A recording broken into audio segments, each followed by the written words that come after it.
প্রাচীন পৃথিবীর ইতিহাসে মানুষের শক্তিশালী সঙ্গী ছিল ঘোড়া। ৩৫,০০০ বছর আগে গৃহপালিত হওয়া এই প্রাণী মানব সভ্যতার পরিবহন, কৃষিকাজ, যুদ্ধবিগ্রহ সব ক্ষেত্রে ছিল অপরিহার্য। মানুষ প্রথম গতির শক্তি চিনেছিল এই ঘোড়ার দৌড়েই, আর তাই তো আজও ইঞ্জিনের ক্ষমতা মাপা হয় হর্স পাওয়ারে, অর্থাৎ অশ্ব শক্তিতে।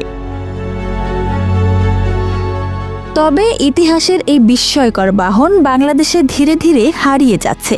একসময় জমিদার বাড়ির আভিজাত্য, নবাবী শাসনের প্রতীক ছিল ঘোড়ার গাড়ি। ১৮৩০ সালে পুরান ঢাকায় প্রথম ঘোড়ার টমটম চালু হলে পুরো শহরের যোগাযোগ ব্যবস্থায় আসে বিপ্লব। সদরঘাট, গুলিস্তান, বঙ্গবাজার এসব এলাকার রাস্তায় দিনের পর দিন ছুটে চলত শত শত ঘোড়ার গাড়ি।